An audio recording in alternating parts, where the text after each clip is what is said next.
आज है 2 नवंबर 2024 दिन शनिवार। वेलकम बैक सुप्रभात न्यूज छत्तीसगढ़। चलिए देखते हैं छत्तीसगढ़ की 25 फटाफट बड़ी खबरों को। इससे पहले न्यूज को आप कहां से देख रहे हैं कमेंट बॉक्स में हमें जरूर बताएं, साथ ही वीडियो को लाइक करें। छत्तीसगढ़ में 4,11,000 राशन कार्ड धारियों के लिए जरूरी खबर। छत्तीसगढ़ में 4,11,452 राशन कार्ड धारी गायब हैं, जिनमें से राजधानी रायपुर में 62,000 लोग शामिल हैं। खाद्य विभाग ने चेतावनी दी कि 31 अक्टूबर के बाद ऐसे राशन कार्ड ब्लॉक कर दिए जाएंगे और इन कार्डधारियों के लिए चावल का आवंटन नहीं होगा। खाद्य विभाग के आंकड़ों के मुताबिक रायपुर में कुल 6,01,735 राशन कार्ड धारियों में से 62,966 का कोई अता पता नहीं है। राज्योत्सव 4 नवंबर से। छत्तीसगढ़ का राज्योत्सव इस साल 4 से 6 नवंबर के बीच मनाया जाएगा। इसके लिए तैयारियां जोर शोरों पर हैं। नया रायपुर स्थित राज्योत्सव मैदान को खास तौर पर सजाया जा रहा है। कार्यक्रम में मध्य प्रदेश के मुख्यमंत्री मोहन यादव और उपराष्ट्रपति जगदीप धनखड़ शामिल होंगी।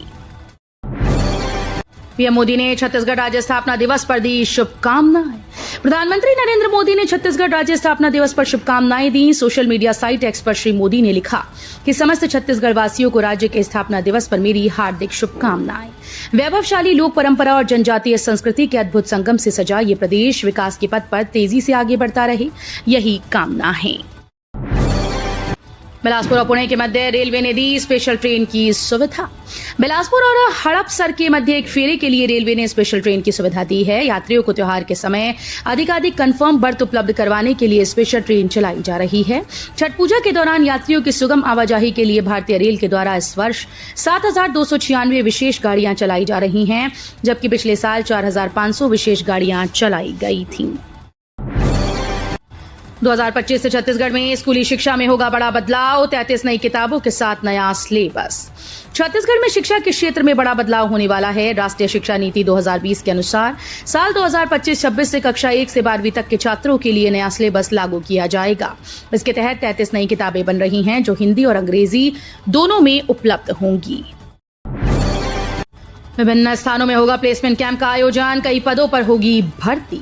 जिला रोजगार स्वरोजगार मार्गदर्शन केंद्र कोंडागांव द्वारा 4 नवंबर को जनपद पंचायत फरसगांव, 5 नवंबर 2024 को जनपद पंचायत माकड़ी, 6 नवंबर जनपद पंचायत केशकाल, 8 नवंबर 2024 को जनपद पंचायत बड़े राजपुर और 11 नवंबर 2024 को लाइवलीहुड कॉलेज कोंडागांव में समय पूर्वाह्न 10 से साय 3 बजे तक प्लेसमेंट कैंप का आयोजन किया जाएगा।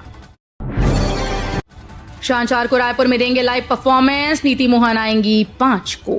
छत्तीसगढ़ में 4 नवंबर से राज्योत्सव की शुरुआत हो रही है। 3 दिन के आयोजन में होने वाली परफॉर्मेंस का शेड्यूल जारी कर दिया गया है। इसमें लोक कलाकारों के साथ ही बॉलीवुड के सिंगर भी परफॉर्म करते दिखेंगे। राज्योत्सव के उद्घाटन समारोह में मध्य प्रदेश के मुख्यमंत्री मोहन यादव शामिल होने वाले हैं। दंतेवाड़ा मोतियाबिंद ऑपरेशन गड़बड़ी मामला, दिल्ली की टीम ने की जांच। छत्तीसगढ़ के दंतेवाड़ा जिले में बुजुर्ग आदिवासियों का जबरन मोतियाबिंद ऑपरेशन कर दिया गया, जिसके बाद लगभग 14 बुजुर्ग आदिवासियों ने अपनी आंखों की रोशनी खो दी। अब इस मामले में दिल्ली से आई एक टीम मामले की जांच कर रही है। छत्तीसगढ़ के स्वास्थ्य मंत्री श्याम बिहारी जायसवाल ने कहा कि छत्तीसगढ़ के दंतेवाड़ा जिले में बुजुर्ग आदिवासियों की जबरन सर्जरी मामले की जांच की जाएगी। छत्तीसगढ़ को भाजपा ने बनाया, अब कर रही संवारने का भी काम। छत्तीसगढ़ के रायपुर साउथ सीट से उपचुनाव होना है। इसके लिए चुनाव आयोग ने 13 नवंबर की तारीख घोषित कर दी। इस चुनाव में प्रमुख रूप से भाजपा और कांग्रेस के बीच महामुकाबला होना है, जिसमें भाजपा प्रत्याशी सुनील सोनी और कांग्रेस प्रत्याशी आकाश शर्मा हैं। बता दें कि रायपुर दक्षिण विधानसभा क्षेत्र से भाजपा प्रत्याशी और सांसद ब्रजमोहन अग्रवाल ने राज्य के स्थापना दिवस पर प्रदेशवासियों को बधाई देते हुए कहा कि छत्तीसगढ़ राज्य का निर्माण भाजपा ने किया और अब इसे संवारने का काम भी भाजपा कर रही है। मछली के जाल में फंसे छत्तीसगढ़ के गृह मंत्री। छत्तीसगढ़ के गृह मंत्री विजय शर्मा को जाल में फंसाया गया और वो जाल में खुशी खुशी फंस गए। दरअसल ये निषाद समुदाय की एक अनोखी परंपरा है, जिसका पालन विजय शर्मा ने भी किया। इस प्रकार निषाद समाज के लोगों की सुख समृद्धि की कामना करता है। इस अनोखी परंपरा का एक वीडियो गृह मंत्री विजय शर्मा ने सोशल मीडिया पर शेयर किया है। 3 नवंबर को सभी जिलों में प्रदर्शन करेगी कांग्रेस। प्रदेश की कानून व्यवस्था को लेकर कांग्रेस पार्टी एक बार फिर से सरकार के खिलाफ मोर्चा खोलने की तैयारी में है। बलरामपुर हिंसा मामले में 3 नवंबर को कांग्रेस प्रदेश के सभी जिलों भाजपा सरकार के खिलाफ 1 दिवसीय धरना देगी। इस मामले में कांग्रेस ने 27 अक्टूबर को सभी जिला मुख्यालयों में पुतला दहन, 28 अक्टूबर सभी जिला कांग्रेस कमेटी प्रेस कॉन्फ्रेंस की थी। बस्तर के नगरनार स्टील प्लांट में बना नया रिकॉर्ड, एक दिन में 7,268 टन हॉट मेटल का उत्पादन। छत्तीसगढ़ में बस्तर के नगरनार में स्थित स्टील प्लांट में 2 मिलियन टन से ज्यादा का हॉट मेटल उत्पादन कर लिया गया। यहां एक दिन में सबसे अधिक 7,268 टन उत्पादन करने का नया रिकॉर्ड बनाया गया है। यहां स्थित ब्लास्ट फर्नेस की मात्रा 4,506 घन मीटर है। हाथियों की समस्या को लेकर किसानों ने किया चक्का जाम, रायगढ़ में फसल के नुकसान से परेशान ग्रामीण। छत्तीसगढ़ के रायगढ़ जिले की अमलीडीह में शुक्रवार को किसानों ने चक्का जाम कर दिया। हाथियों से लगातार हो रहे फसल को नुकसान की वजह से ग्रामीण सड़कों पर बैठ गए और विभाग से मिलने वाले मुआवजे को बढ़ाने की मांग कर रहे हैं। घरघोड़ा वन परिक्षेत्र में तकरीबन 15 दिनों से 45 हाथियों का दल विचरण कर रहा है और ये दल रात होने के बाद किसी न किसी खेतों तक पहुंच रहा है। दीपक बैज बोले, गृह मंत्री शर्मा राजनीतिक पर्यटन पर, कानून व्यवस्था पर सीएम साय को घेरा। छत्तीसगढ़ कांग्रेस कमेटी के प्रदेश अध्यक्ष दीपक बैज ने प्रदेश में कानून व्यवस्था को लेकर सरकार पर सवाल उठाए। उन्होंने कहा कि गृह मंत्री राजनीतिक पर्यटन पर हैं, मुख्यमंत्री आंखों पर पट्टी लगाए हैं और कानून व्यवस्था पूरी तरह से बदहाल है। इस राज्य में पूरी तरह से कानून अंधा हो चुका है, अंधेर नगरी चौपट राजा वाला हाल है। रायपुर दक्षिण विधानसभा का रण, वार्ड और बूथ से ही निकलेगी किले की चाबी। दक्षिण का रण अब और भी रोचक होता जा रहा है। जैसे जैसे चुनाव का समय नजदीक आ रहा है, उसके साथ ही दोनों प्रत्याशी अपनी अपनी रणनीति तैयार करते हुए वार्ड पर फोकस कर रहे हैं। दरअसल दक्षिण के रण की चाबी वार्ड और बूथ से निकलेगी। साथ ही पार्षदों सहित छाया पार्षदों की बैठक ले रहे हैं और प्रचार प्रसार के लिए कार्यकर्ताओं में जोश भर रही हैं। सूरजपुर में दुर्लभ स्टॉक पक्षियों के घोंसले हुए कम। छत्तीसगढ़ का सूरजपुर जिला एडजुटेंट स्टॉक नाम के पक्षी का घर बना हुआ है। ये पक्षी नवापारा खुर्द गांव में रहने वाले किसान ठाकुर सिंह के आंगन में लगी सेमर के पेड़ में पिछले 15 सालों से घोंसला बनाकर रह रही हैं। खास बात यह है कि लगातार घट रही संख्या के कारण इन पक्षियों को अंतर्राष्ट्रीय प्रकृति संरक्षण संघ की असुरक्षित श्रेणी में रखा गया है।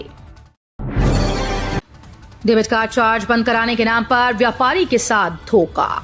सरगांव में रहने वाले व्यवसायी को डेबिट कार्ड का चार्ज बंद कराने का झांसा देकर 15 लाख की ठगी करने वाली युवती समेत 3 लोगों को पुलिस ने गिरफ्तार कर लिया। आरोपी के कब्जे से कई मोबाइल और सिम जब्त किए गए। पुलिस तीनों से पूछताछ कर और भी जानकारी जुटा रही है। सीएम साय ने पीएम आवास योजना के हितग्राहियों को भेंट किया दीपावली का उपहार। दीपावली का त्योहार मनाने अपने गृहग्राम बगिया पहुंचे मुख्यमंत्री विष्णुदेव साय ने यहां उनके कैंप कार्यालय में बड़ी संख्या में आए नागरिकों से मुलाकात की और मुख्यमंत्री को दीपावली की शुभकामनाएं दी। मुख्यमंत्री ने सभी लोगों का स्वागत कर उनसे आत्मीयता के साथ मुलाकात की। रायपुर दक्षिण उपचुनाव, भाजपा और कांग्रेस का जीत का दावा। रायपुर दक्षिण उपचुनाव में ताल ठोक रही सत्ताधारी भारतीय जनता पार्टी के साथ विपक्षी दल कांग्रेस ने भी जीत का दावा किया। भाजपा की ओर से उप मुख्यमंत्री अरुण साव तो दूसरी ओर कांग्रेस प्रदेश अध्यक्ष दीपक बैज ने यह दावा किया कि 23 नवंबर को छत्तीसगढ़ में दूसरी दिवाली मनाई जाएगी। 90 रुपए के नमक से बन रही 1300 की खाद, धान के कटोरे में नई ऑफर। छत्तीसगढ़ में किसानों के सामने नया संकट आ खड़ा हुआ। उन्हें पता ही नहीं कि पैदावार बढ़ाने के लिए वो जिस खाद का उपयोग कर रहे हैं वो न केवल नकली बल्कि उनकी जमीन को बंजर भी कर रही है। उनकी लहलहाती धान की फसल खाद डालने के बाद जब पीली पड़ने लगी तब उनके कान खड़े हुए। द सूत्र ने जब मामले की पड़ताल की तो हैरान करने वाली जानकारी सामने आई। छत्तीसगढ़ के बस्तर इलाके के भोले भाले आदिवासियों किसानों को बड़े पैमाने पर ठगा जा रहा है। छत्तीसगढ़ की नई औद्योगिक नीति लागू, रायपुर कोरबा बिलासपुर में बनेगा इंडस्ट्रियल कॉरिडोर। प्रदेश की नई औद्योगिक नीति 1 नवंबर से लागू हो गई। 28 अक्टूबर को साय सरकार की कैबिनेट ने इसे मंजूरी दी। आपको बता दें कि ये सरकार नीति 31 मार्च 2030 तक के लिए लागू की गई है। नई नीति में तय किया गया कि सर्विस सेक्टर के उद्योग स्थापना को बढ़ावा दिया जाएगा।